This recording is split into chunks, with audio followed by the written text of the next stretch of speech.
বাংলা ও ইংরেজি সাহিত্যের অনবদ্য সব গল্পভাণ্ডারকে আপনাদের সামনে উপস্থাপন করছে আমাদের YouTube channel audio story suspense.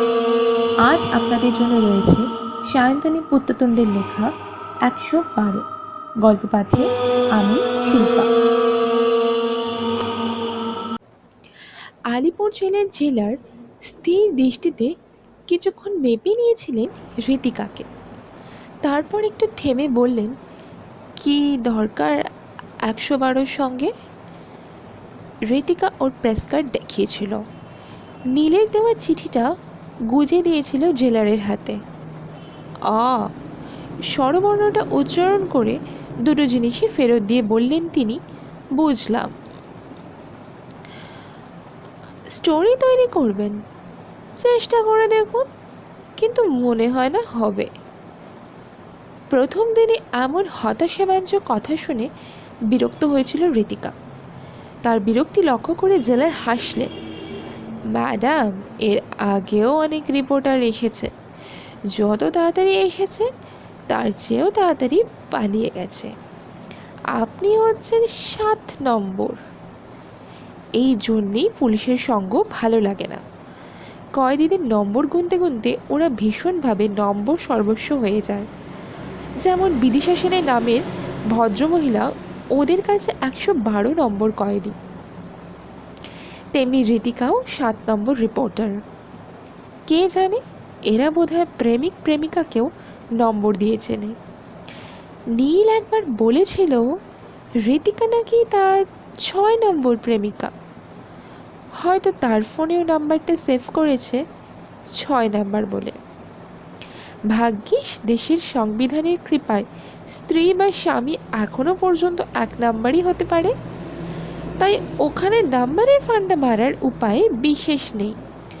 ভোরু কুচকে জিজ্ঞাসা করেছিল সে, কেন, মেয়েটি কি ভায়োলেন্ট? একদম নয়, জেলার হেসে বললেন। বরং উল্টোটাই।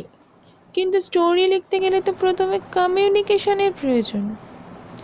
অফকোর্স আমি তো ওর সঙ্গে কথা বলতেই চাই। কার সঙ্গে কথা বলবেন? সে তো কথাই বলে না। বলতে বলতেই জেলারের মুখে বিরক্তি স্পষ্ট হয়ে ওঠে। স্রেফ থেকে থেকে কবিতা ওড়ায়। কবিতা? ঋতিকা কৌতূহলী। কী কবিতা? কার লেখা? কার লেখা জানি না, তিনি বিরক্তি মুখেই জানান। কিন্তু যখনই আমি রাউন্ড দিতে যাই আমায় দেখে হাসে আর বিড়বিড় করে নিজের নম্বরটা দেখিয়ে বলে, পুলিশ তুমি যতই মারো মাইনে তোমার ১১২। এখনো পর্যন্ত ৮৪ বার শুনেছি কবিতাটা, তাই মুখস্থ হয়ে গেছে। ফের ফ্যাক্টের মধ্যে নিউমারোলজি ঢুকে পড়েছে দেখে হেসে ফেলল সে। তার হাসি দেখে জেলার আরও বিরক্ত হলেন। হাসির কথা নয় ম্যাডাম, যতবার কবিতাটা শুনি গা জ্বলে যায়। কথা ছিঁড়ি দেখুন, পুলিশ তুমি যতই মারো মাইনে তোমার ১১২। কোনো ক্রমে হাসি চেপে প্রশ্ন করে ঋতিকা, আমি কি ওর সঙ্গে কথা বলতে পারি? নিশ্চয়ই পারেন। নীল যখন রেফার করে পাঠিয়েছে তখন অবশ্যই পারেন। তিনি চশমার ফাঁক দিয়ে এক কচি তীর্যক দৃষ্টি ছুড়ে দিয়ে বললেন, কিন্তু স্রেফ কথা বলতেই পারবেন, ওই পর্যন্তই। শুনতে কিছুই পারবেন না। ও বেশি কথা বলে না, বড় জোর কবিতা টবিতা বলতে পারে। তার বেশি কিছু বলবে না। আরও কোনো কবিতা বলে বুঝি? জেলারের মুখ খোলার আগেই এক মহিলা কনস্টেবল বলে উঠল, হ্যাঁ ম্যাডাম, যখনই আমি খাবার দিতে যাই তখনই বলে, পুলিশ ওরে পুলিশ, কবির কাছে আসার আগে টুপিটা তোর খুলিস। বলুন তো ম্যাডাম, আমি কি টুপি পরি, না উনি কোনো কবি? ঋতিকা আবার হাসি চাপল। ১১২ নম্বর কয়েদির সঙ্গে তার চাক্ষুষ পরিচয় হয়নি, অথচ তার বর্ণনা শুনেই সে রীতিমতো কৌতূহলী হয়ে উঠেছে। মহিলার সেন্স অফ হিউমার মারাত্মক, তার সঙ্গে জেদও অবশ্য কম নয়। কিছুদিন ধরেই মহিলা কয়েদিদের ইতিহাস নিয়ে একটা স্টোরি করার কথা ভাবছিল ঋতিকা। তখনই নীলের কাছ থেকে এই লিডটা পেয়েছিল। নীল কয়েদি নাম্বার ১১২ তথা বিদিশা সেনের কথা বলতে গিয়েই বলেছিল, আশ্চর্য মহিলা, তার থেকেও বেশি আশ্চর্য তার জেদ। একদিকে পাবলিক প্রসিকিউটর হাউ মাউ খাউ করে তার চরিত্র নিয়ে টানাটানি করছে, অন্যদিকে ডিফেন্স কাউন্সিল প্রাণপণ চেষ্টা করছে খুনটাকে সেলফ ডিফেন্সের জন্য অনিচ্ছাকৃত মার্ডার হিসাবে প্রমাণ করার। সে মহিলার স্বামীর চরিত্রে কাদা ছিটিয়ে একসা করেছে। মাঝখানে এই মহিলা, তার মুখ দেখে মনেই হচ্ছিল এই চূড়ান্ত নোংরামির মধ্যে তিনি নেই, কোর্টরুম থেকে বহু দূরে কোথাও রয়েছেন। দুই উকিলের চেঁচামেচি তার কানেও ঢুকছে না। পাবলিক প্রসিকিউটরের অভিযোগের উত্তরে খুব ঠান্ডাভাবে জানালেন যে স্বামী ছাড়া তার জীবনে অন্য কোনো পুরুষের অস্তিত্ব ছিল না, এবং একই সঙ্গে জানালেন তার স্বামীও আদৌ মদ্যপ লম্পট ছিলেন না, জীবনে কোনোদিনও তার গায়ে হাত তোলেননি ভদ্রলোক, তাই সেলফ ডিফেন্সের প্রশ্নই ওঠে না। নীলের চোখ যেন মুহূর্তটা ভেসে উঠছিল। সে একটা সিগারেট ধরিয়ে বলেছিল, আশ্চর্য, ডিফেন্স কাউন্সিল যেভাবে কেসটাকে তুলে ধরেছিল তাতে তার সুরে সুর মিলিয়ে গেলেই মহিলার শাস্তি অনেক কমে যেত, অন্তত যাবজ্জীবন শাস্তি হতো না। মেয়েদের ব্যাপারে আইন চিরদিনই করুণাময়, আর সুন্দরী হলে তো কথাই নেই। উকিল, জজ সাহেব থেকে শুরু করে কোর্টরুমের প্রত্যেকটি মানুষের সহানুভূতি পেতে কয়েক সেকেন্ডও লাগতো না ওর। কিন্তু মহিলার কোনো সহানুভূতি পাওয়ার ইচ্ছাই নয়। পাথরের মূর্তির মতো দাঁড়িয়ে শুধু ঠান্ডা গলা একই কথা বলে গেলেন, আমিই আমার স্বামীকে খুন করেছি, সে আমায় মারেনি, ধরেনি, কিচ্ছু করেনি, কিন্তু তবু ওকে আমি খুন করেছি। কেন করেছি জানি না। ঋতিকা গালে হাত দিয়ে নীলের কথা শুনছিল। সে ক্রমাগতই কৌতূহলী হয়ে পড়ছিল। অবাক হয়ে বলল, অদ্ভুত তো, আমার এত বছরের ক্যারিয়ারে আমি এমন কেস কখনো দেখিনি ঋতু। নীল অন্যমনস্কভাবে এক মুখ ধোঁয়া ছেড়ে বলল, এই কেসে কে খুন করেছে এই প্রশ্নটা বড় ছিল না, কারণ খুনের অব্যবহিত পরেই ভদ্রমহিলা নিজেই মার্ডার ওয়েপন সহ আত্মসমর্পণ করেন। কোনো প্রমাণ লুকানোর চেষ্টা করেননি, মিথ্যে গল্প ফাঁদার চেষ্টা করেননি, সব দিনের আলোর মতোই স্পষ্ট ছিল। শুধু একটা বিষয় ছাড়া, কেন কেন নিজের স্বামীকে খুন করেছিলেন মহিলা? নিজেই স্বীকার করেছেন যে তার স্বামী নিপাট ভদ্রলোক ছিলেন, মদ্যপ লম্পট ছিলেন না, অত্যাচারী ছিলেন না। তবে কেন কেন শেষ প্রশ্নটা যেন নিজেকেই করছিল নীল। পরে ভদ্রমহিলার কেসটা নিয়ে দুই উকিলের এবং বিচারকের সঙ্গে কথা বলে বুঝেছে একা নীল নয়, এই কেসের কথা তারাও ভোলেননি, এবং একই প্রশ্ন তাড়া করে বেড়াচ্ছে তাদেরও, কেন কেন এই প্রশ্নের হাত থেকে ছাড়া পায়নি ঋতিকা নিজেও। বিদেশি সেনের জীবনযাপন সম্পর্কে অবহিত হওয়ার পরে প্রশ্নটা তার মস্তিষ্কে আরও গেঁথে গিয়েছিল। বিদেশি সেন নিজে খুব বড় কেউকেটা কেউ নন, তবে তার স্বামী একজন কর্পোরেট কর্তা ছিলেন। টাকা পয়সা বিলাস বাসনের কোনো অভাবই ছিল না। বিদেশা হোম মেকার, প্রেসিডেন্সি কলেজের সাহিত্যের ছাত্রী ছিলেন, কবিতা লিখতে ভালোবাসতেন, বিরাট প্রাসাদের মতো বাড়ির একচ্ছত্র মালকিন, সুদর্শন সফল স্বামীর আদুরে সুন্দরী বউ। একমাত্র ছেলে পড়াশোনায় তুখর, উচ্চ মাধ্যমিকে স্ট্যান্ড করেছে, মেডিকেলেও র্যাঙ্ক করা ছাত্র, মায়ের অনেক গর্বের ধন। এমন ঝকঝকে ঘর, তকতকে বর আর বকবকে সন্তানের স্বপ্ন সব মেয়েই দেখে। বিদিশার স্বপ্ন সফল হয়েছিল, জীবনে সব সুখ পেয়েছিলেন তিনি। সফল পুরুষের একনিষ্ঠ প্রেম, সুন্দর গোছানো সংসারের মালকিন, সফল সন্তানের জননী, সব মিলিয়ে পরিপূর্ণ এক সুখী নারী। তবে শেষ পর্যন্ত এমন কেন হলো? কেন সেই মমতাময়ী নারী এমন নৃশংস হয়ে উঠলেন? কেন নিষ্ঠুরভাবে হাতুড়ির বাড়ি মেরে খুন করলেন নিজের স্বামীকে? কী এমন ঘটেছিল সেই রাতে? অনেক ভেবেও উত্তর পায়নি ঋতিকা। নিজের ছোট্ট ডিভাইনটায় শুয়ে শুয়ে অনেকবার ভেবেছে বিদিশা সেনের কথা, বারবার মনে পড়ে গেছে নীলের কথাগুলো। তবে কেন কেন শেষ পর্যন্ত সে সিদ্ধান্ত নিল এই কেনর উত্তর খুঁজে বের করবে, এই স্টোরিটা করবে।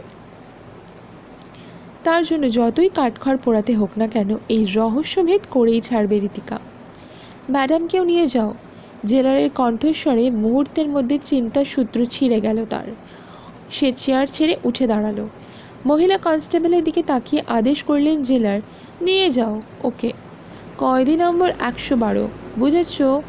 আর পৌঁছে দিয়ে চলে এসো না। ম্যাডাম যদি পালিয়ে আসতে চান তবে ওকে হেল্প করো। 112 ওরফে বিদিশা সেন। ঋতিকার কৌতূহলী দৃষ্টি এক ঝলক মেপে নিল তাকে।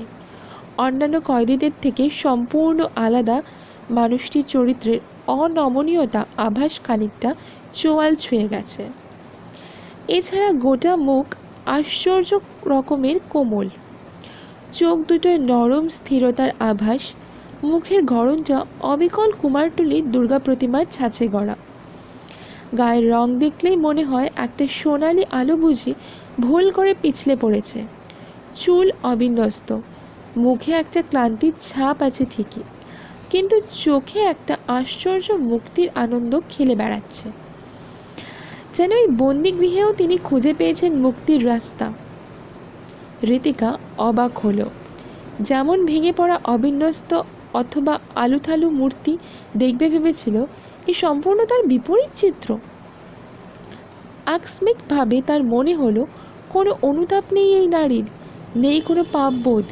কে বলবে এই মহিলা এক রাতে হয়ে উঠেছিলেন অমন চরম নিষ্ঠুর?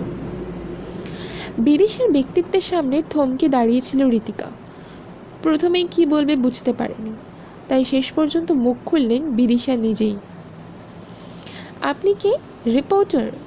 অসম্ভব সুললিত কণ্ঠস্বর। মুহূর্তের মধ্যে নিজেকে সামলে নিয়েছিল সে। স্বাভাবিকভাবে বলল, আগে হ্যাঁ। বিদিশা বিরক্তিসূচক মুখ করেছেন। আবার কেন? আমি তো বলেইছি কোনো সাংবাদিকের সঙ্গে কথা বলবো না। ভদ্রমহিলার বিরক্তি দেখে মজা পেল ঋতিকা। সাংবাদিকের নামেই অ্যালার্জি আছে বিদিশার, এই তথ্যটা নীলই জানিয়েছিল তাকে। সে মিষ্টি হেসে বলল, সাংবাদিকের প্রতি এত বিরক্তি কেন? আমরা তো সতীন নই। বিদিশা ভাবলেশীন মুখে জানালেন, ব্যাড জোক। দুনিয়ার একমাত্র সতীন সমস্যাটাই কি সবচেয়ে বড় সমস্যা? এ কথা আপনাকে কে বলল?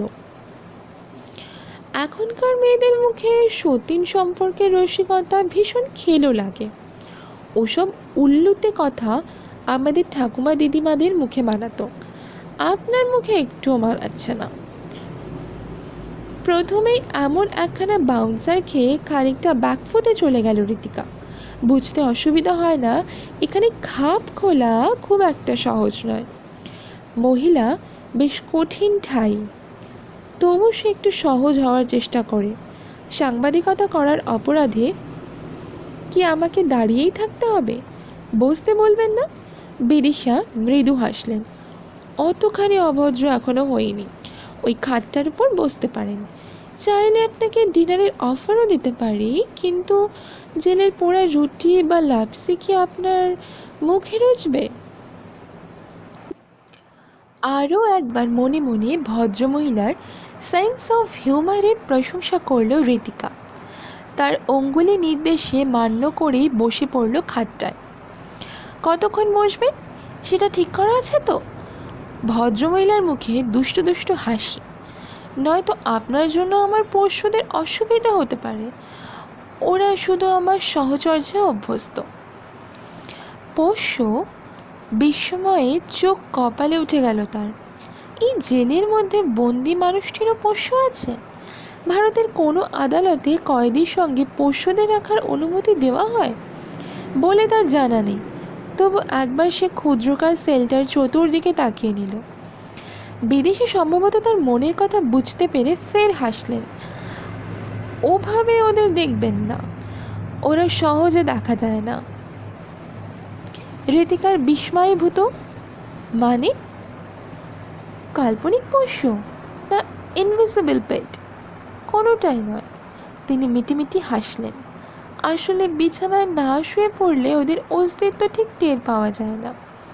চার পোকারা সাদা চোখে ধরা দেয় না, সুযোগ পেলেই টুক করে কামড়ে দেয়। অবশ্য আপনি চাইলে কয়েকটাকে জামা কাপড়ে করে নিজের বাড়ি নিয়ে যেতেই পারেন, আপত্তি নেই। ছাড় পোকা! ঋতিকা লম্ফ মেরে মেঝের ওপর নেমে বসল। আপনি দেখছি মাটির মানুষ, তবে ওখানে নামলেন? তার চোখে কৌতুক নেচে উঠল।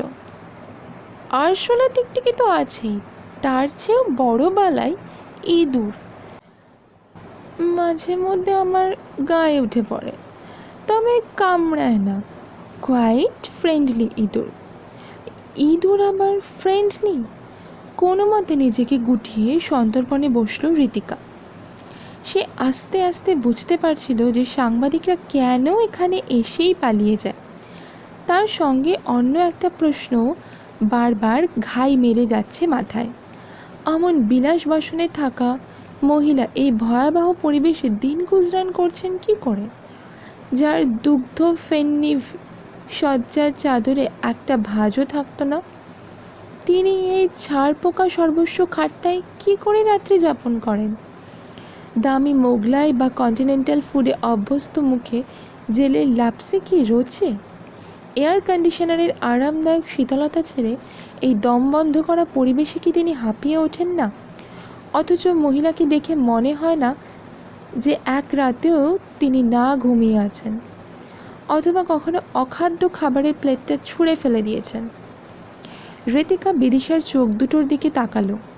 না, এত সহজে সে হাল ছাড়বে না। অনেক দিন বাদে এমন একটা চ্যালেঞ্জের মুখে পড়েছে সে, সহজে হার মানবে না। বেশ কিছুক্ষণ কোনো কথাবার্তা হলো না। বিদিশার দৃষ্টি মাটির দিকে নিবদ্ধ।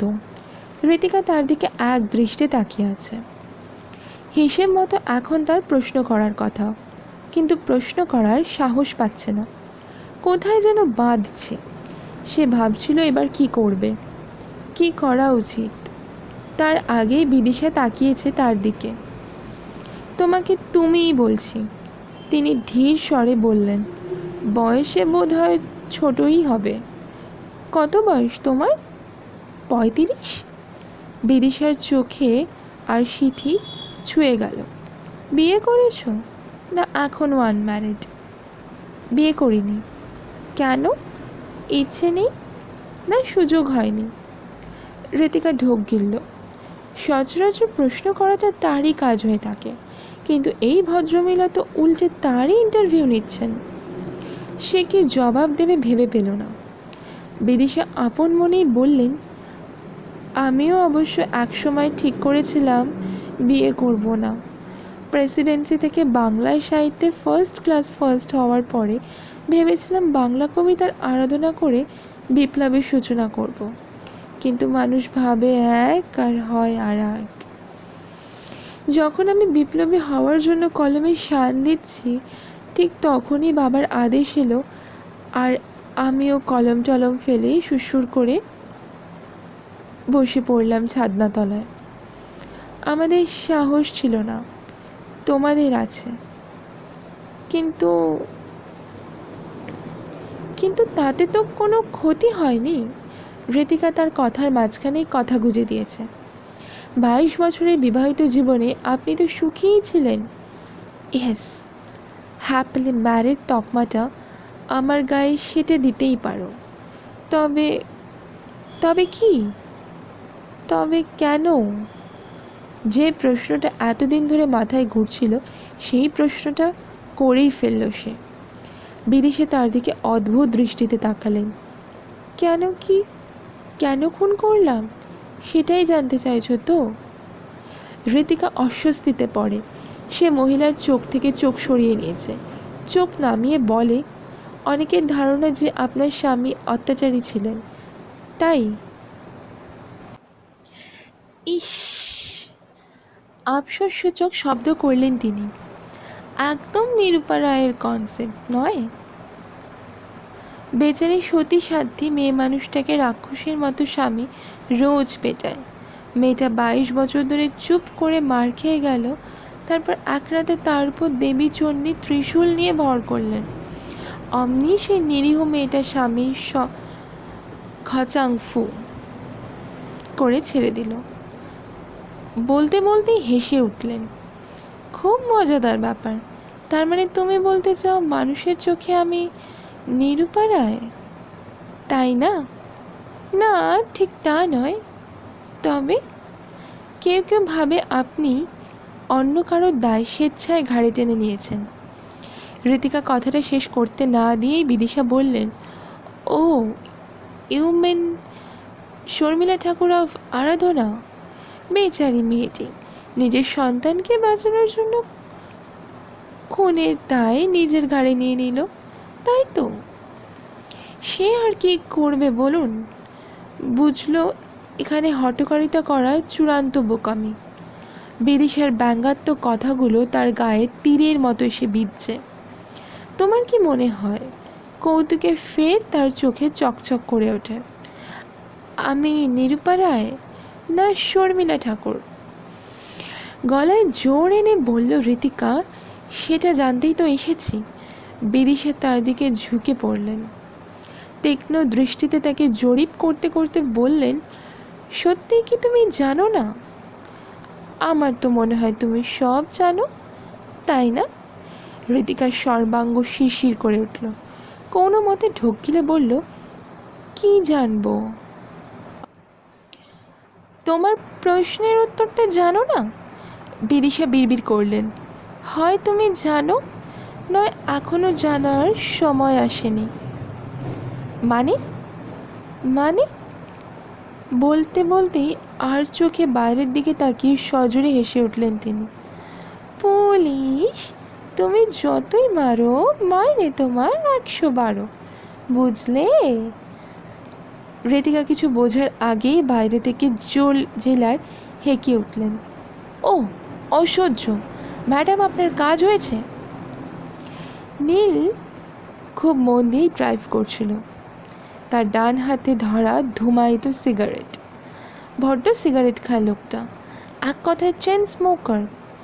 ঋতিকা নিজে স্মোক করে না, তবে সিগারেটের গন্ধটা তার খুব ভালো লাগে। বাবা খেতেন। তার গায়ের ঘামের গন্ধের সঙ্গে মিশে থাকত সিগারেটের আলতো তামাকে পোড়ার গন্ধ। সচরাচর পুরুষের সম্পর্কে প্রাথমিক ধারণা মেয়েরা বাবার কাছ থেকেই পায়।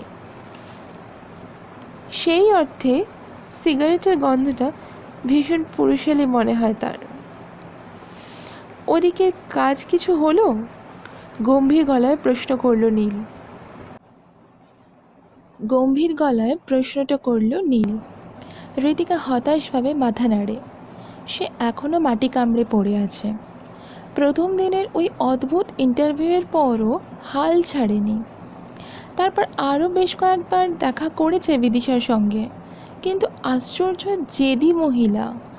অন্য বিষয়ে কথা বলতে তার আপত্তি নেই, অথচ অমুক প্রশ্নটা করলেই নীরব হয়ে যান। অনুরোধ উপরোধ করলে বিরক্ত হয়ে বলেন, ওই নিরূপা রায় অথবা শর্মিলা ঠাকুর মার্কা একটা গপ্প বানিয়ে দাও না ভাই, তুমিও বাঁচো আমিও বাঁচি। কিন্তু সেটা তো সত্যি হবে না, সে প্রতিবাদ করেছে। পাঠকদের কি মিথ্যে খবর দিতে পারি? আর সত্যিটা যদি অবিশ্বাস্য বলে মনে হয়? তিনি স্মিত হাসলেন। যদি হজম করতে না পারো? সত্যি অবিশ্বাস্য হবে কেন? হয় হয়, জানতে পারো না, বিদিশা বললেন। এত জেদাজেদি যখন করছো তখন না হয় বলবো তোমাকে, দেখি কতটা বিশ্বাস করতে পারো। ঋতিকা স্বস্তির নিঃশ্বাস ফেলেছিল। যাক, ভদ্রমহিলা নিমরাজি হয়ে এসেছেন। এতদিন ধরে ছারপোক্কা মশাদের নির্বিচারে রক্তদান করে আসছে সে। অবশেষে একাগ্র তপস্যার ফল হয়তো অচিরেই মিলতে চলেছে। কিন্তু কোথায় কি? পরের দিনই ডিগবাজি খেলেন মহিলা। প্রশ্নটা করতেই ফের নীরব হয়ে গেলেন। সেই নীরবতা কিছুতেই ভাঙা গেল না। শুধু চলে আসার সময় মুচকি এসে বললেন, ওই লাবণ্যপুঞ্জ, এখনও আমার সময় হয়নি। যেথায় চলেছে যাও তুমি ধনী, সময় যখন আসবে আপনি, যাইব তোমার কুঞ্জ। কেমন হেয়ালি ভরা কথাবার্তা। কখনো ঋতিকার মনে হয় বোধহয় কিছুটা অনুভব করতে পেরেছে তাকে, কিন্তু পর মুহূর্তেই অনুভব করে যে তার ধারণা ভুল। যে মহিলাকে 22 বছর দেখেও তার স্বামী চিনতে পারেননি তার একমাত্র সন্তান, তাকে চেনা কি এতই সহজ? হবে হবে, নীল তাকে আশ্বাস দেয়। তোমার ধৈর্য সহ্য আছে। তুমি হচ্ছে সুনীল গাভাস্কর। ক্রিস কামড়ে পড়ে থাকতে পারো, ওই গুণেই আমায় বোল্ট আউট করেছো। তো বিদিশা সেন কী জিনিস? ঋতিকা একটু ফ্যাকাশে হাসল। নীল ড্রাইভ করতে করতে তার দিকে আর চোখে তাকালো। আস্তে আস্তে বলল, আর আমাদের ব্যাপারটা কি হলো ঋতু? তুমি বলেছিলে মাসিমার সঙ্গে কথা বলবে, কথা হলো কিছু? সে হতাশভাবে মাথা ঝাঁকায়। না, মাকে এখনও নীল সম্পর্কে কিছু বলা সম্ভব হয়নি। মা এখনও ঋতিকার বিয়ের ব্যাপারে কিছু শোনার জন্য প্রস্তুত নন। কী বা বলবে মাকে? নীলকেই বা কী বোঝাবে?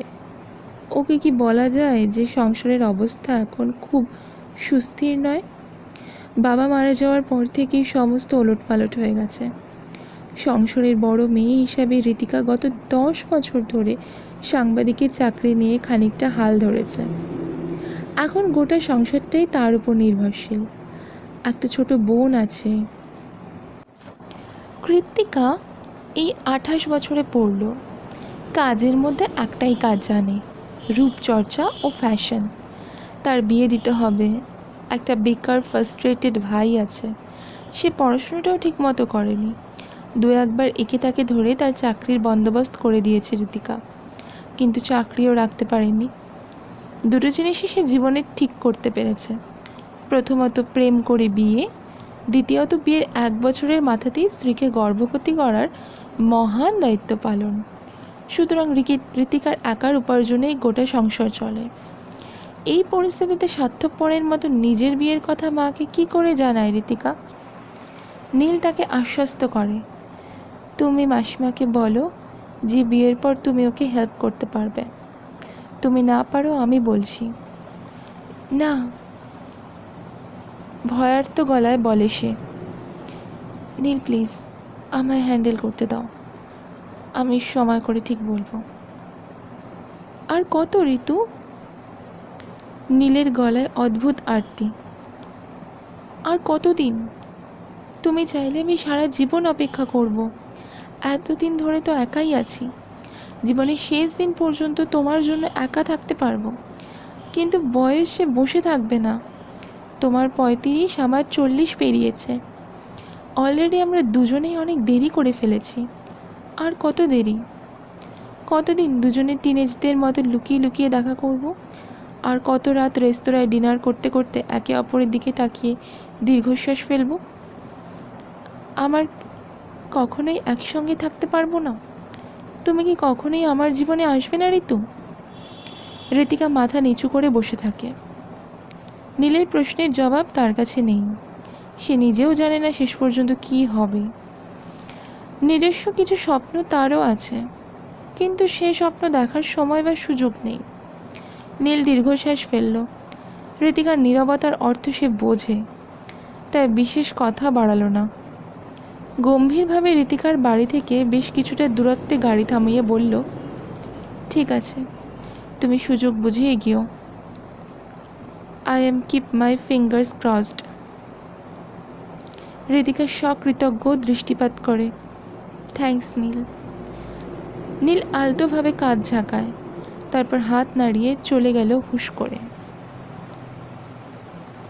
সে বিচলিত ও অসহায়ভাবে চলে যাওয়ার গাড়িটার দিকে তাকিয়ে থাকে।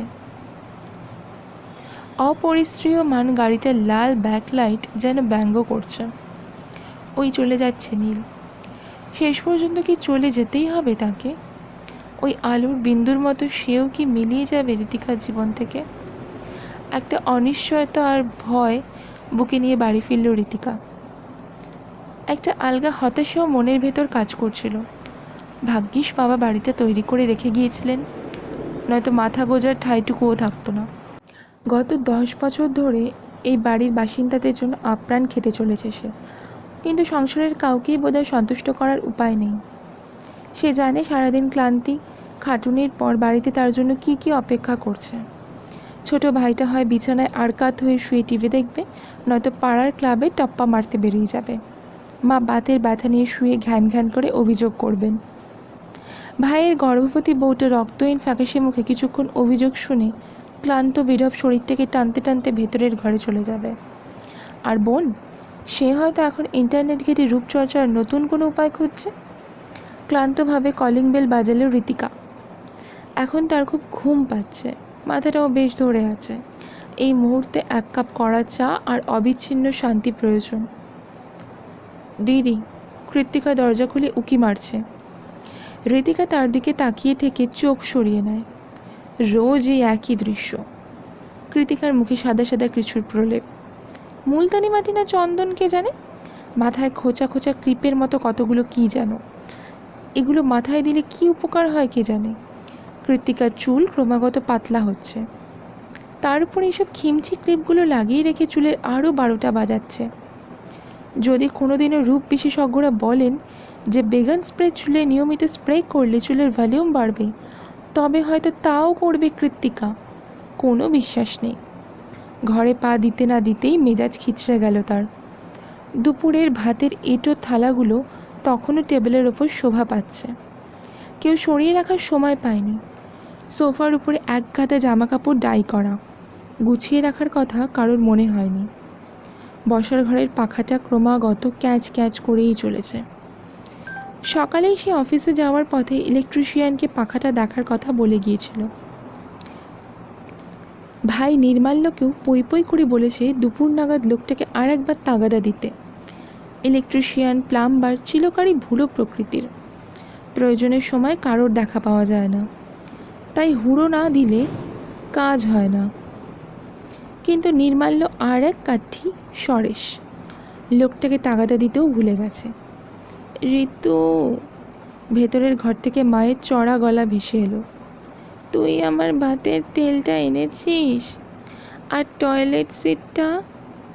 মনে মনে জিভ কাটল সে। ইস, আজও ভুলে গেল। অফিসের কাজের চাপে ভাতের তেল আর টয়লেট সিটটা কথা মাথা থেকে বেরিয়েই গেছে। মা অনেক দিনই বাতের ব্যথায় ভুগছেন, তবে ইদানিং ব্যথাটা বাড়াবাড়ি করেছে। পুরনো বাড়ি বলে বাথরুমের কমোড সিস্টেম নেই। ওদিকে মা হাঁটু ভাঁজ করেও পারছেন না। সে ঠোঁট কামড়ে জানায়, আজ ভুলে গিয়েছি মা, খুব কাজের প্রেশার ছিল। কাজের প্রেশার তোর কবে থাকে না? মা প্রায় কেঁদেই ফেললেন। 7 দিন ধরে আমার ওঠার ক্ষমতা নেই, সে কথা মনে আছে তোর? বুঝিস না, কষ্ট হয়। ঋতিকা এবার একটু বিরক্ত হয়। নিমু কি করছিল?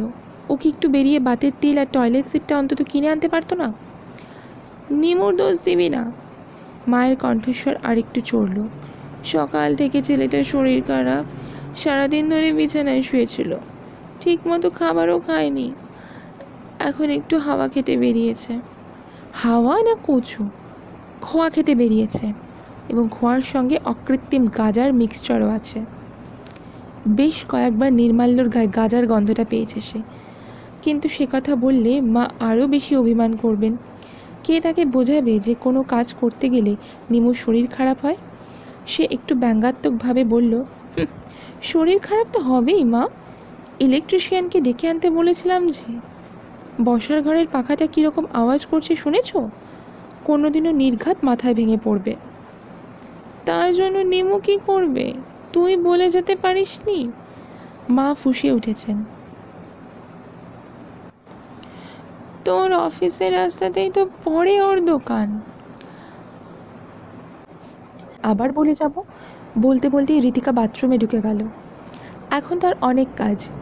দুপুরের এঁটো বাসন মাজতে হবে। তোলা কাজের মেয়েটা একবেলা আসে, এবেলা তার আসার কথা নয়, তাই সব কাজ ঋতিকাকেই করতে হবে। বাসন মেজে ঘর পরিষ্কার করে জামা কাপড় গুছিয়ে নেবে সে। তারপর নিজেই 1 কাপ চা তৈরি করে চুমুক দিতে দিতে রাতের খাবারের প্রস্তুতি নিতে শুরু করবে। ভাত, রুটি, তরি তরকারি একা হাতেই করে নেবে সে। গর্ভবতী ভাতৃবধূকে কাজ করতে বলা যায় না। আর কৃত্তিকা কিচেনে ঢুকলে তার রং কালো হয়ে যাবে। ফর্সা রংটাই যে তার মূল ধন। সে চটজলদি ফ্রেশ হয়ে এসে ঘরের কাজে ব্যস্ত হয়ে পড়ল। গত 10 বছর ধরে এমনভাবেই নিঃশব্দে ডিউটি করে চলেছে। রোগা মা, বোন আর অকর্মণ্য ভাইয়ের 5 ফরমাস খাটছে। পাড়ার সবাই বলে অনেক পূর্ণ করলে ঋতিকার মতো মেয়ে পাওয়া যায়। ঋতিকা রাতে রুটির জন্য আটা মাখতে মাখতে দীর্ঘশ্বাস ফেলে। মা নির্ঘাত অনেক পুণ্য করেছেন, কিন্তু সে কি পাপ করেছে? তবে কেন অন্যের প্রতি কর্তব্য করতে করতে নিজের স্বপ্নগুলোকেই বিসর্জন দিতে হয় তাকে? তার আচমকাই নীলের কথা মনে পড়ে যায়। আর কত সময় ঋতু, আর কত দিন, এর হাত থেকে কি মুক্তি নেই? I don't know this lady, ঝাঁঝালো স্বরে উত্তর এলো। She is a murderer, she is not my mom, I don't know হার।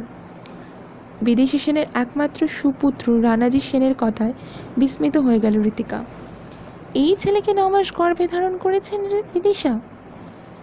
20 বছর ধরে তাকে লালন পালন করেছেন। হয়তো অসুস্থ হয়ে পড়লে এই ছেলের মাথার কাছে বসে রাতের পর রাত কাটিয়েছেন। তারই 5 ফরমাসে দিনের পর দিন নিত্য নতুন টিফিন তৈরি করে দিয়েছেন।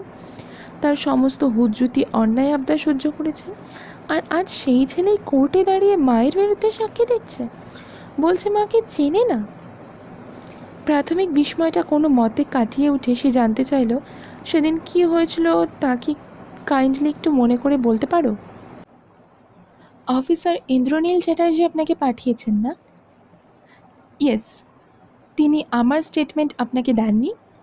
ঋতিকা শান্তভাবে বলল, দিয়েছেন, কিন্তু আমি ফার্স্ট হ্যান্ড রিপোর্টটাই বেশি প্রেফার করি। রানাজি বিরক্তিতে উগ্রভাবে কাঁধ ঝাঁকায়। Nothing special. সেদিন পাপা একটা পার্টি থ্রো করেছিল for his big promotion. He was going to be the vice president of the company. Mom সেদিন পুরো প্রোগ্রামটা একা হাতেই অর্গানাইজ করছিল। From very beginning to end everything was perfect. Food was delicious and champagne shower, everything was gorgeous. We are very happy. We are looking a beautiful, rich and healthy family together. সেদিন ইভিনিংয়ে এই ঘটনাটা। রাতে ঋতিকার ইচ্ছে করছিল ছেলেটাকে এক থাপ্পড় কষিয়ে দিয়ে বলে, বাংলাতে বলতে লজ্জা করে, কিন্তু চেপে গেল। এমন ট্যাশ ছেলেপুলে সে এই প্রথমবার দেখছে না।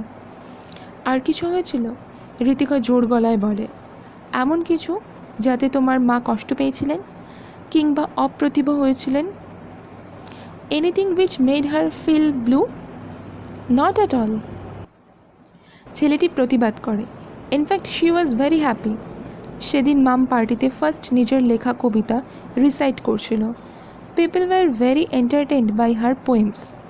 পাপা অনেক রাত অবধি মামের লেগ পুল করেছিল। বলেছিল এবার কবিনী হাতাখন্তি ছেড়ে কাগজ কলম ধরবেন, বলা যায় না নোবেলও পেতে পারেন। We are making fun of her and she was always enjoying that. ঋতিকার ভুরু কুচকে যায়। তারপর শেষ রাতের দিকে পাপার চিৎকার শুনে ঘুম ভেঙে গেল। রানাজি তার উস্কো খুস্কো চুলে আঙুল চালিয়ে বলল, দৌড়ে গিয়ে দেখি মা হাতুড়ি দিয়ে পাপার মাথায়। বলতে বলতেই সে থেমে গেল। তার চোখের কোণে রক্তিমাভা। That's all? That's all? সে অবাক। আর কিছু লক্ষ্য করেননি? Please try to remind everything, every details. What details? ছেলেটি বিরক্তি হয়ে বলল, কী লক্ষ্য করব? That woman killed my father so brutally. তার মধ্যে আর লক্ষ্য করা কি সম্ভব? সে আপন মনেই বলল, অথচ কি করেনি পাপা ওর জন্য? অলওয়েজ 5 স্টার ট্রিটমেন্ট দিয়েছে, দামি শাড়ি, দামি গয়না, ধনতেরাস, ভ্যালেন্টাইন ডেতে একরাশ গিফট, উইকেন্ডে 5 স্টার হোটেলে ডিনার।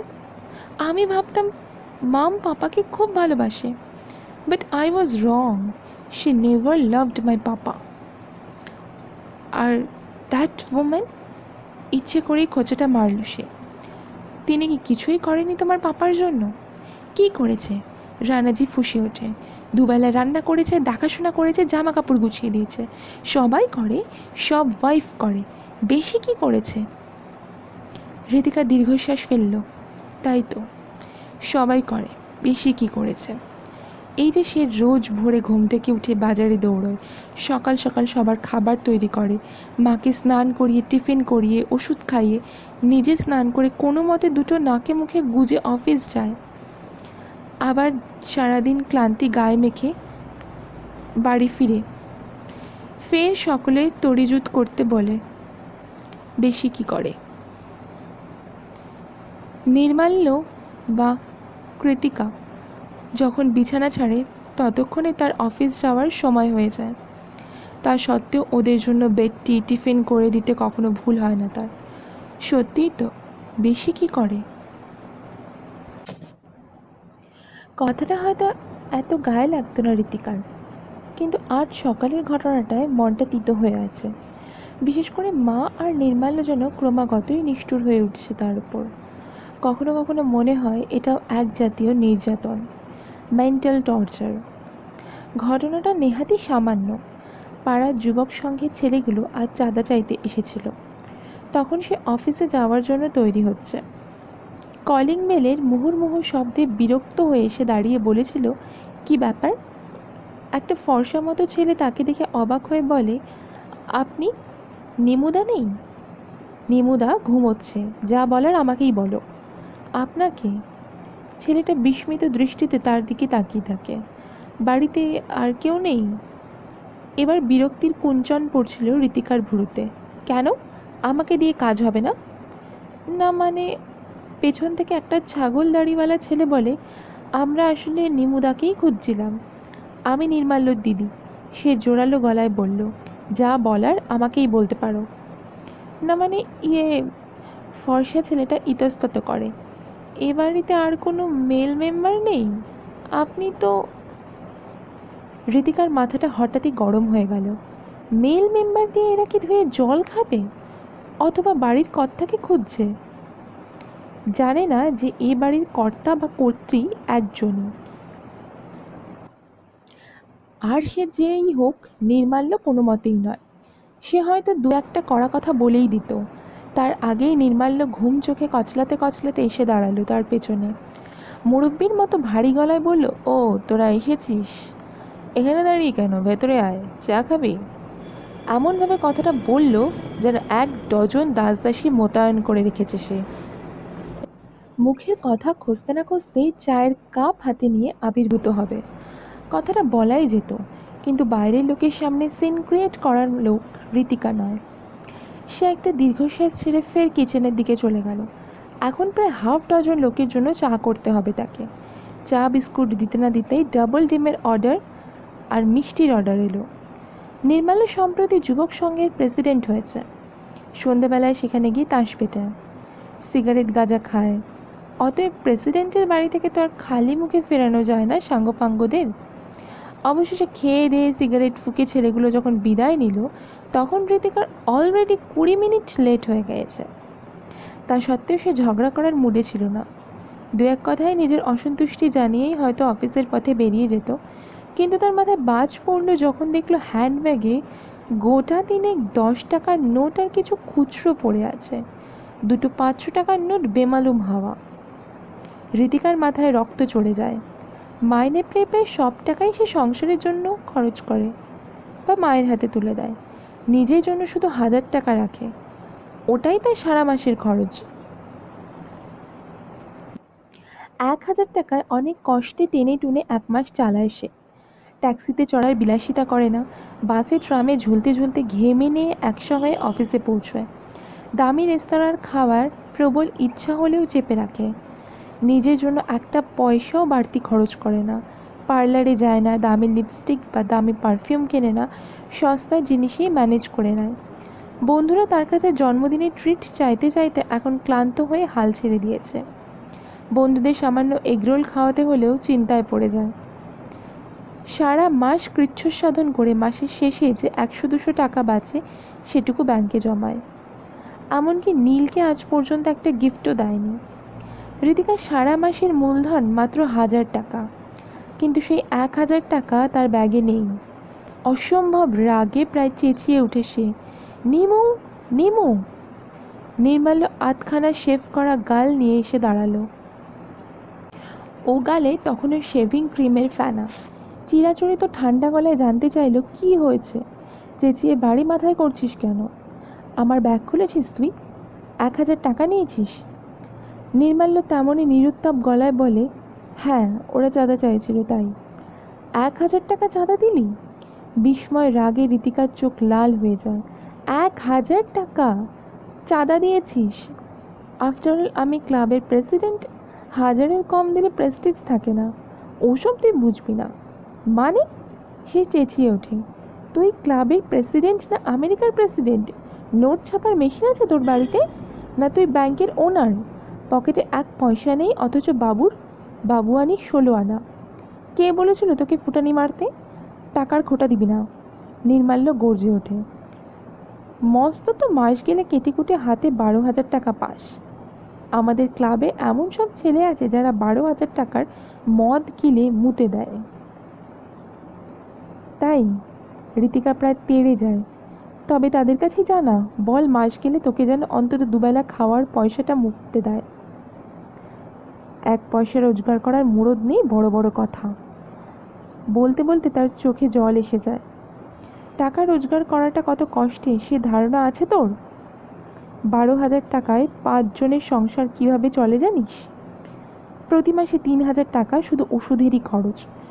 তোলা কাজের লোকটাও পরের বছর থেকে 1,000 টাকা মাইনে চাইবে। যাতে রান্নার লোক রাখতে না হয় তার জন্য উদয়স্ত পরিশ্রম করেও তোদের জন্য রান্না বান্না করি। বাজারের ভারী মোটা মোটা ব্যাগ রোজ সকালে টেনে আনতে কত কষ্ট হয় বুঝিস? একটা রিক্সাও নিতে পারি না বাজে খরচের ভয়ে। আর তুই বাবুয়ানি করে বেড়াচ্ছিস? ধুস শালা! নির্মাল্য মুখ মুছে গামছাটা প্রায় ঋতিকার মুখেই ছুঁড়ে মারল। আজ থেকে শালা তোর পয়সাই খাবো না। কি এমন করিস যে সব সময় কথা শুনতে হবে? নিজেকে ডিক্টেটর ভাবিস নাকি? তোর কথাতেই চলতে হবে সবাইকে? হ্যাঁ। চোখে রক্ত ও জল নিয়ে তাকিয়েছিল সে। যদি দিদির ঘাড়ে বসে খেতেই হয়, কথা শুনতেই হবে। আর কথা শুনতে ভালো না লাগলে বেরিয়ে যা। নিজের ভাত নিজে রোজগার কর। তাই করব। নিমু রাগে মশমশ করতে করতে জুতো পায়ে গলিয়ে বেরিয়ে গেল। পায়ের ধূপধাপ আওয়াজে বাড়ির সবাইকে জানিয়ে গেল যে সে বেরিয়ে যাচ্ছে। ভেতরের ঘর থেকে মা মরা কান্না কেঁদে উঠলেন। খেতে দিলি না ওকে? দুমুঠো খেতেও দিলি না তুই? ভাতের খোঁটা দিলি? বেশ করেছি। ঋতিকার মাথা থেকে তখনও রক্ত নামেনি। ক্ষমতা নেই, শুধু পরের পয়সায় ফুটানি দেখায়। পরের পয়সা? মা উন্মত্তের মতো কোনো মতে বেঁকতে বেঁকতে নেমে এলেন বিছানা থেকে।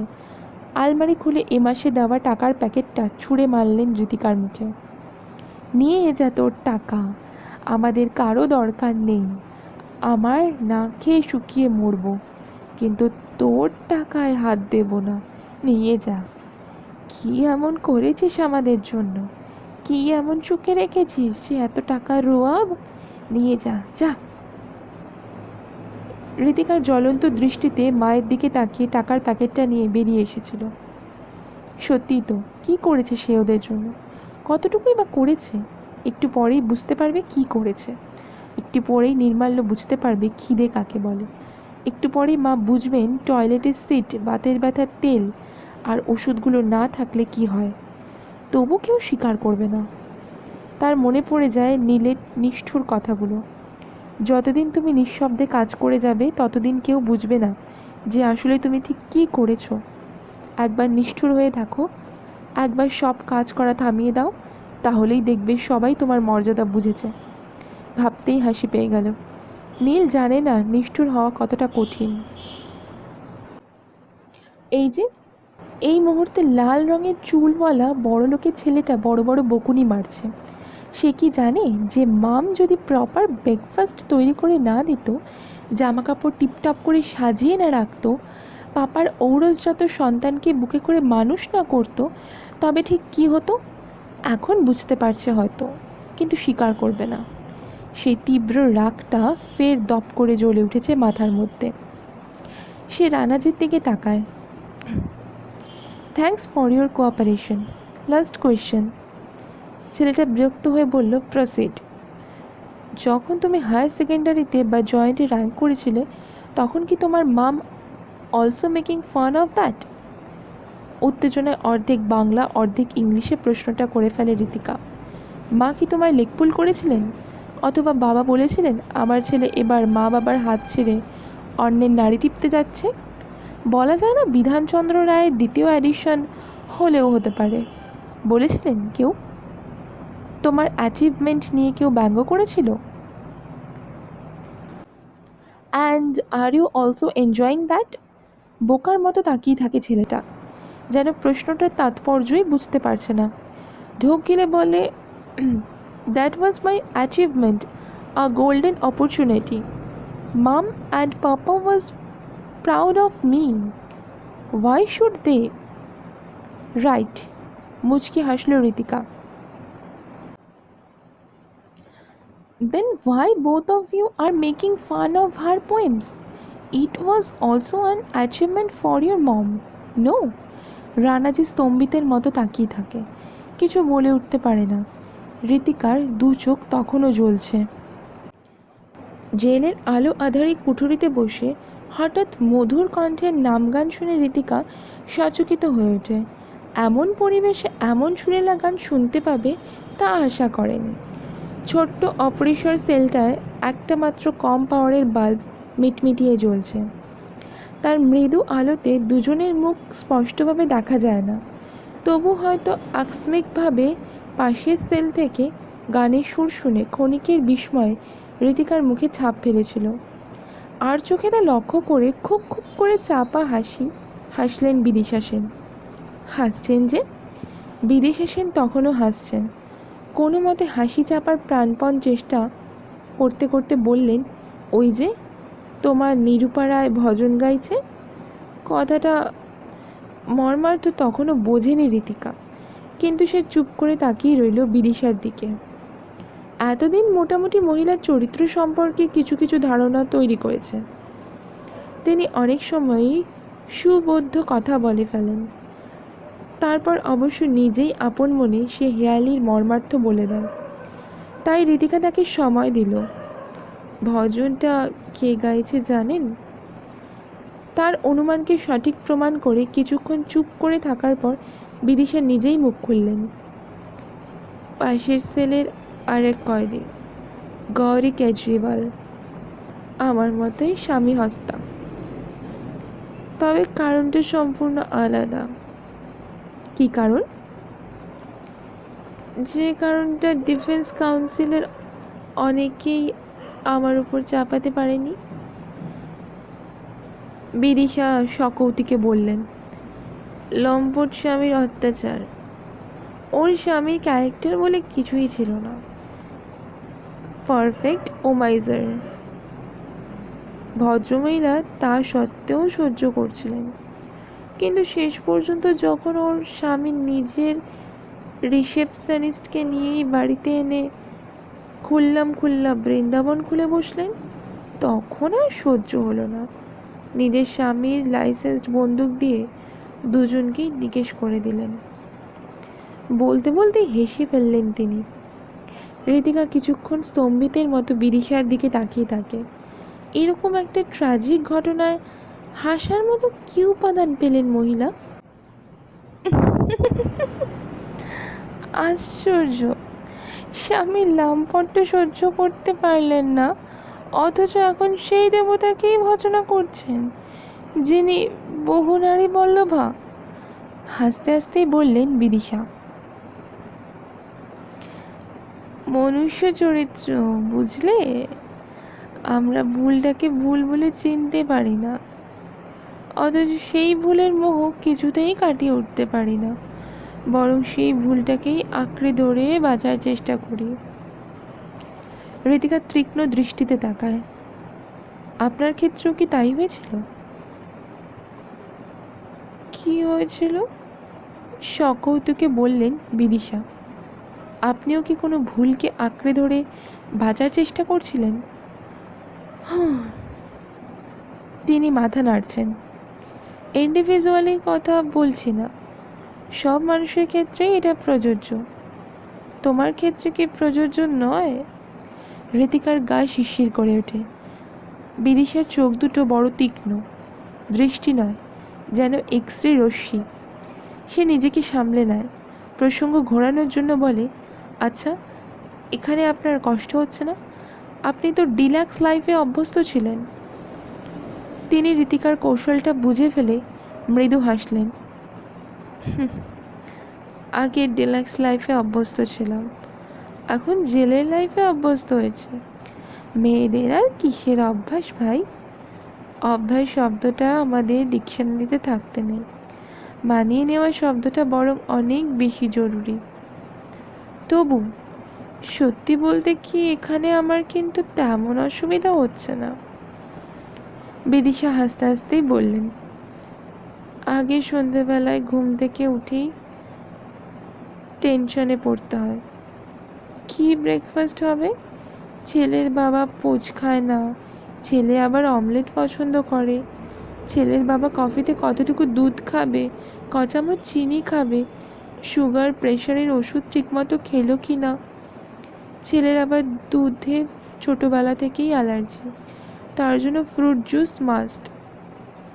এইসব ভাবতে ভাবতেই সকাল পার হয়ে যেত। 22 বছরের অকেশন ছাড়া একদিনও সানরাইজ দেখিনি জানো। তার চোখ দুটোয় নিরবিচ্ছিন্ন শান্তি। সেই সব চিন্তা এখন করতে হয় না, সকালবেলাটা নিজের মতো করেই কাটাতে পারি। কখনো কখনো আপন মনে রবীন্দ্রসঙ্গীত গাই, কখনো রবি ঠাকুরের কবিতা মুখস্থ বলে সময় কাটাই। তারপর খাবার টাবার খেয়ে সরকার বাহাদুরের দেওয়া কাজ করি।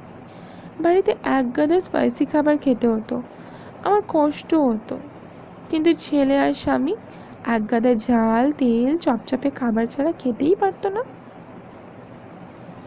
ওদের মুখ চেয়েই স্পাইসি ফুডেই অ্যাডজাস্ট করে নিয়েছিলাম। আর সাইড এফেক্ট হিসাবে পেটের প্রবলেম, কোলাইটিস ধরেছিল। প্রায় বিকেলেই মাথা ব্যথা হতো। এখন নুন তেল কম দেওয়া খাবার খেয়ে বদহজম অম্বলের রোগটা গেছে, কোলাইটিসেরও পাত্তা পাচ্ছি না।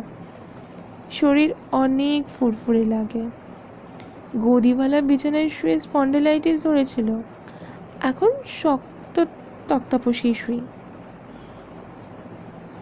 ফলস্বরূপ ঘাড় ব্যথা, কাঁধ ব্যথা হওয়া। সবচেয়ে বড় কথা, এখানে কবিতা লিখতে বা বলতে কেউ বারণ করে না। পুলিশগুলো রেগে যায় ঠিকই, কিন্তু কয়েদিদের কবিতা আওড়াতে বা লিখতে দেওয়া যাবে না এমন কোনো আইন ভারতীয় সংবিধানে নেই। এমন কোনো আইন কি আপনার বাড়িতে ছিল? ঋতিকার প্রশ্নটায় কাজ হলো। বিদিশার মুখ থেকে হাসির রেশ মিলিয়ে গেল। অন্যমনস্কভাবে বললেন, না, বাধা কেউ দিত না, তবে উৎসাহও দিত না। উল্টে আমার কবিতা লেখাটা বাপ ছেলের রসিকতার বিষয় ছিল। এখন ভাবি, দীর্ঘ 22 বছর যে লোকটার সঙ্গে কাটালাম, সে লোকটা একদিনের জন্যও জানতে চাইল না আমি কেমন কবিতা লিখি, একবারও কবিতা শুনতে চাইল না। তিনি দীর্ঘশ্বাস ফেলেন। তাছাড়া পরে আর কবিতা লিখতে পারলাম কই, সংসারেই ব্যস্ত হয়ে পড়লাম। ঘর সামলাবো না কাব্য করব। কিন্তু সে রাতে তো আপনি কবিতা শুনিয়েছিলেন, পার্টিতে সবাই আপনার কবিতার প্রশংসা করেছিল, তাই না? অন্যমনস্কভাবেই মৃদু হাসলেন বিদিশা। হ্যাঁ, বহুদিন পর কবিতার খাতাটা ঝেড়ে ঝুড়ে বের করেছিলাম, আমার আলমারির এক কোণেই পড়েছিল। কি মনে হলো বের করে ফেললাম। বহুদিন পর খাতাটায় চোখ বোলাতে বোলাতে মনে হচ্ছিল নিজেকেই দেখতে পাচ্ছি। যে মানুষটা নীরব, সব কিছু সহ্য করে যায়, চুপচাপ সংসার করে, ঠিক তারই অন্তরের অন্য একটা রূপ লুকিয়ে আছে ওই খাতায়। তার আসল সত্তাটা কখন যেন নিজের অজান্তেই একের পর এক শব্দ সাজিয়ে নিজের কথা বলে গেছে। সে কথা অন্য কারোর কথা নয়, সে কথা আমার। বলা ভালো, খাতার পাতা উল্টাতে উল্টাতে আমি আমার আমিটাকে খুঁজে পাচ্ছিলাম, যে কারোর স্ত্রী নয়, কারোর মা নয়, মালকিন নয়, সে নিছক আমি। তারপর তারপর আর কি? তিনি সকৌতুকে বললেন। পার্টিতে নিজেই সাহস করে কবিতা পড়লাম, সবাই খুব প্রশংসা করলো, উচ্ছ্বসিত প্রশংসা। আমার স্বামীর এক প্রাক্তন কলিগ তো বলেই বসলেন, বৌদি, এসব কবিতা খাতাবন্দি করে রাখার জন্য নয়, পাবলিশ করে ফেলুন। খুব আনন্দ হলো। মনে হলো তক্ষুনি সব কিছু ছুঁড়ে ফেলে ফের কবিতা লিখতে বসে যাই। দুনিয়া গোল্লায় যাক, শুধু আমি আর আমার কবিতার খাতাই সত্য। ফিলিংটা কেমন বলো তো? নির্ঝরের স্বপ্নভঙ্গের মতো। বিদিশা আপন মনেই আবৃত্তি করলেন, আজিয়ে প্রভাতে রবির কর, কেমনে পশিল প্রাণের পর, কেমনে পশিল গুহার আধারে প্রভাতে পাখির গান। না জানি কেন রে এতদিন পরে জাগিয়া উঠিল প্রাণ। ঋতিকাও বিড়বিড় করে বলে, হেথায় হেথায় পাগলের প্রায়, ঘুরিয়া ঘুরিয়া মাতিয়া বেড়ায়, বাহিরিতে চায় দেখিতে না পায়, কোথায় কারার দ্বার, কেন রে বিধাতা পাষাণ হেন, চারিদিকে তার বাঁধন কেন, ভাঙরে হৃদয় ভাঙরে বাঁধন, সাধরে আজকে প্রাণের সাধন। লহরীর পরে লহরী তুলিয়া, আঘাতের পর আঘাত কর। বিদিশা নীরব দৃষ্টিতে তার দিকে তাকিয়ে আছেন। তার দৃষ্টিতে ম্লান বেদনা ঘনীভূত হয়ে আসছে। চোখটা একটু ঝাপসা বাষ্পাচ্ছন্ন হয়ে এসেছিল। তিনি সজোরে শ্বাস টানলেন। বড় বেদনার জায়গায় আঙুল রেখেছে মেয়েটা। এখন ভয় হয়, হয়তো আস্তে আস্তে হৃদয়ের গোপন কথাটাও জেনে ফেলবে সে। তারপর তারপর আর কি? তিনি সকৌতুকে হেসে উঠলেন। কবি হতে চেয়েছিলাম, হয়ে গেলাম খুনি। মজার ব্যাপার না? বিদিশা হাসছেন বটে, কিন্তু তার চোখ ছলছল করে উঠল। তার এক দৃষ্টে তাকিয়ে আছে ঋতিকার দিকে। আপনি বলবেন না, তাই না? বিদিশা ঘাড় নাড়লেন। কেন? তিনি মুখ তুলে তাকালেন। কারণ তুমি বিশ্বাস করবে না। কেন করব না? সে দৃঢ়স্বরে বলে। বলেই দেখুন না। না। বিদিশার কণ্ঠে জেদ ফুটে ওঠে। আমায় বিরক্ত করো না, আমি পারবো না। বেশ। ঋতিকা হাল ছেড়ে দেয়। শুধু এইটুকু বলুন যে এই দুর্ঘটনার পেছনে কি কবিতার কোনো রকম ভূমিকা আছে? বিদিশা মৃদু হাসলেন। ঠান্ডা গলায় বললেন, পুলিশ তুমি যতই মারো, মাইনে তোমার 112, বুঝলে? নিজের সংকীর্ণ তক্তাপোষে শুয়ে চোখ বুঝলেন 112 নম্বর কয়েদি তথা বিদিশা সেন। তার বোঝা চোখের কোণ বেয়ে ফোঁটায় ফোঁটায় জল পড়ছিল। সত্যিই কাউকে কি বলা যায়? নিজের কথা বলতে তো ইচ্ছে করে, কাউকে বিশ্বাস করে সব কিছু উগড়ে দিতে ইচ্ছে করে, কিন্তু কি বিশ্বাস করবে? কেউ বিশ্বাস করে না। তার ডিফেন্স কাউন্সিলরও যে কথা বিশ্বাস করেনি, সে কথা অন্য কেউ বিশ্বাস করবে কি করে? আজও সেই দিনটার কথা মনে পড়ে। কর্তার বিরাট অ্যাচিভমেন্টের খবরে ভীষণ খুশি হয়েছিলেন তিনি। কাবাব থেকে শুরু করে বিরিয়ানি পর্যন্ত সব নিজের হাতে রেঁধেছিলেন। পার্টির সমস্ত ব্যবস্থাপনা নিজেই করেছিলেন। ইচ্ছে করলে গোটা পার্টিটা ছেড়ে দেওয়া যেত অন্য কোনো ইভেন্ট ম্যানেজমেন্ট কোম্পানির হাতে। কিন্তু সে আয়োজনে জাঁকজমক থাকলেও আন্তরিকতা থাকে না, তাই একা হাতেই সব কিছু সামলেছেন। অতিথিদের আপ্যায়নের কোনো ত্রুটি রাখেননি। সব দিক দিয়েই নিখুঁত ছিল পার্টি। একটু রাত হতেই সরগম হয়ে উঠল অনুষ্ঠান।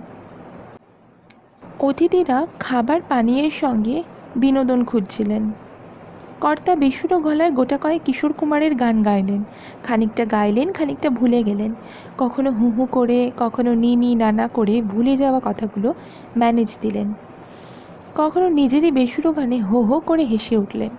পার্টির স্পেশাল গেস্ট মিস্টার ব্যানার্জি পানীয়ের গ্লাসে চুমুক দিতে দিতে বললেন, মিস্টার সেন, শশীকান্ত নয়, একা আপনিই আসর মাটি করার জন্য যথেষ্ট।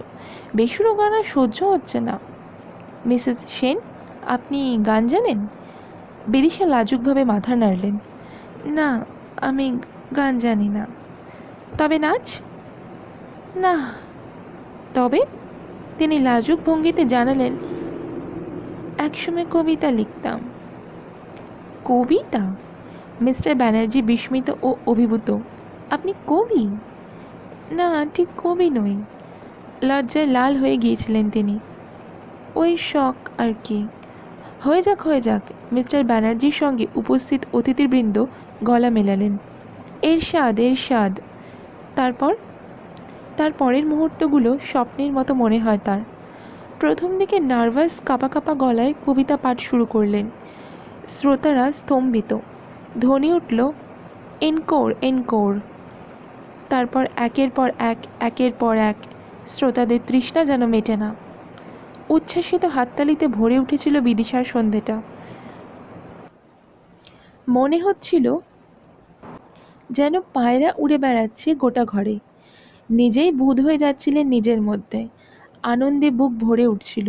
বিস্ময়ে নিজেকে আবিষ্কার করার রোমাঞ্চে তার দেহ কেঁপে কেঁপে উঠছিল। এত কথা আছে, এত গান আছে, এত প্রাণ আছে মোর, এত সুখ আছে, এত স্বাদ আছে, প্রাণ হয়ে আছে ভোর। পার্টির শেষে মিস্টার ব্যানার্জি এগিয়ে এসেছিলেন ওর দিকে। সবাই অভিনন্দন পেয়ে রক্তিম মুখে দাঁড়িয়ে আছেন বিদিশা। মিস্টার ব্যানার্জি নিজের কার্ডটা এগিয়ে দিয়েছিলেন। কবিতাগুলোকে এভাবে এতদিন ধরে অযত্নে কেন ফেলে রেখেছেন সে প্রশ্ন করছি না, but you must publish it. কখনো মনে হলে যোগাযোগ করবেন, আমার জানাশোনা ভালো পাবলিশার আছে। লজ্জায় থ্যাঙ্কস শব্দটা উচ্চারণ করতে ভুলে গিয়েছিলেন বিদিশা। ঢোক গিলে কোনো মতে মাথা নেড়েছিলেন। মানুষ যখন আচমকা আবিষ্কার করে ফেলে একটা অজানা দরজা সামনে আস্তে আস্তে খুলে যাচ্ছে, তখন সে নিজের মোহেই নিজে ডুবে থাকে। বিদিশাও তেমনটাই এক আচ্ছন্নতায় ডুবে থাকছিলেন। মনে হচ্ছিল আজ একটা নতুন বিদিশার জন্ম হয়েছে। ওই তো একটু দূরেই মুক্তির পথ, একটু এগুলেই মুক্তি পেয়ে যাবেন। ভরপুর আনন্দে সেদিন রাতে কবিতার খাতাটা বহুদিন পর ফের খুলে বসলেন তিনি। শব্দেরা তখন বুকের অভ্যন্তর থেকে উকিঝুঁকি মারছে। হাওয়ায় ভেসে বেড়াচ্ছে ছন্দের গন্ধ। অন্তর্মিলগুলো যেন তার প্রতীক্ষাতে এতদিন পথ চেয়ে বসেছিল, আজ অতি আপনজনকে পেয়ে উচ্ছ্বসিত হয়ে উঠেছে।